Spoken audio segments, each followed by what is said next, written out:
I never believed in fate until the night it turned against me.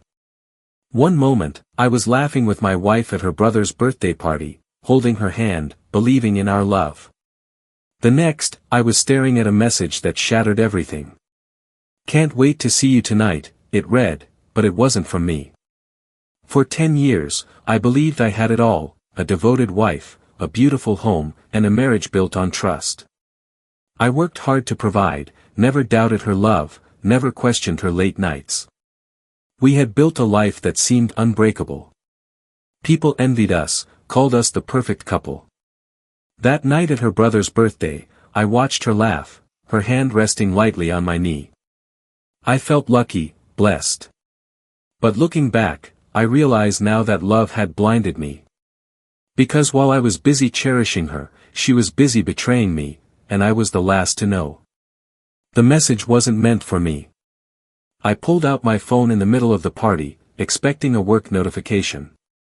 Instead, I saw the words that shattered my world: "Can't wait to see you tonight. Miss you already."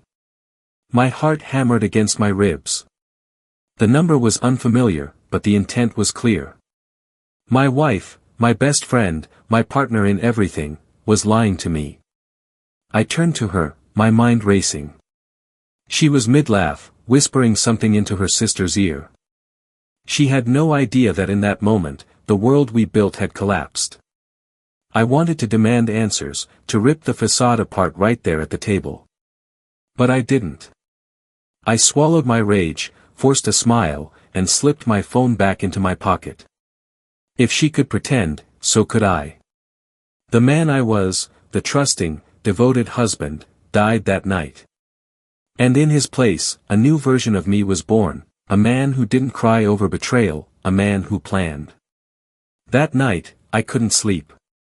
I lay next to her, listening to her steady breathing, wondering how many times she had done this, how many lies she had told with that same sweet smile. The next morning, I did what any fool in love would do, I gave her a chance to tell me the truth. "You've been working late a lot," I said casually over breakfast. She didn't flinch.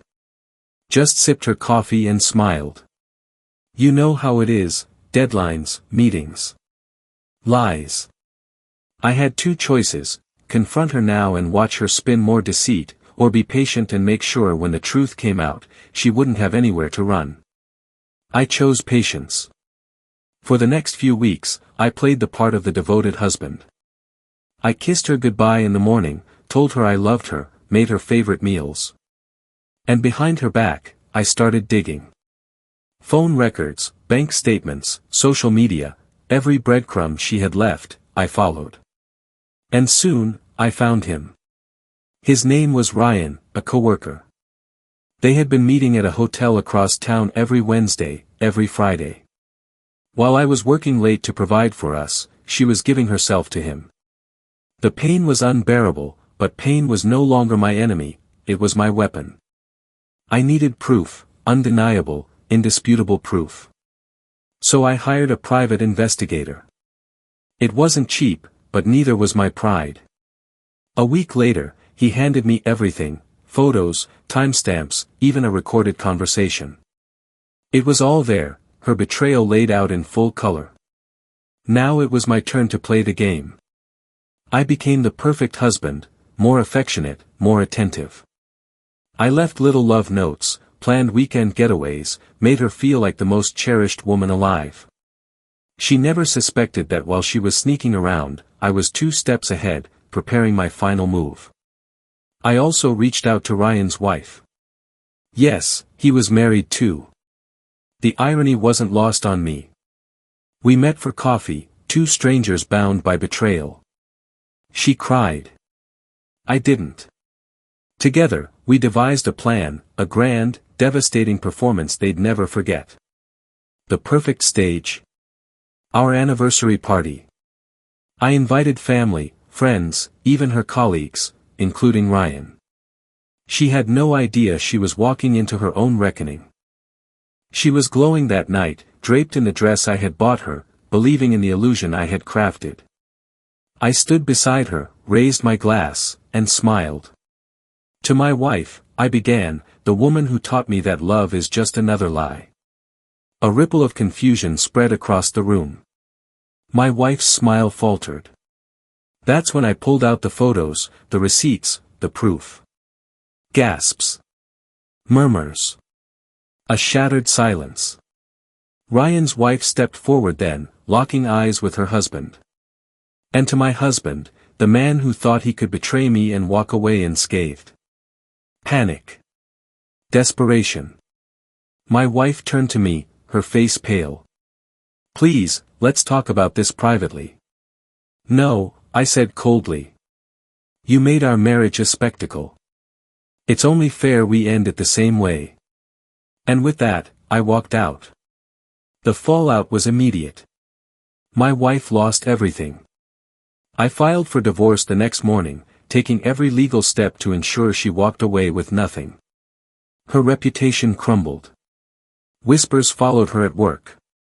Friends distanced themselves. Ryan's wife ensured he faced the same fate, serving him divorce papers that same week. I moved out, leaving her in the wreckage she had created. She called, texted, begged for forgiveness, but I had none left to give. Then, the final touch, one last goodbye. I met her at the house one last time, where she stood amidst the remnants of our life. Why? She whispered. I stared at her, the woman I had once loved beyond reason. Because you made me believe in something that never existed. And then I left. Revenge doesn't erase the past. It doesn't undo the betrayal. But it does something almost as powerful, it sets you free. For the first time in years, I was free from lies, free from a love that had never been real. I rebuilt my life, learned to trust again, but differently. Wiser. Stronger. Betrayal changes a person. It hardens you, sharpens you. But it also teaches you the most important lesson of all, never let someone else define your worth. She lost me. She lost everything. And in the end, that was justice enough. Some betrayals leave scars.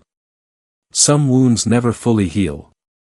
But the best revenge isn't destruction, it's survival. It's watching the ones who hurt you live with the weight of their choices. Because sometimes, the greatest punishment isn't what you do to them, it's what they've done to themselves.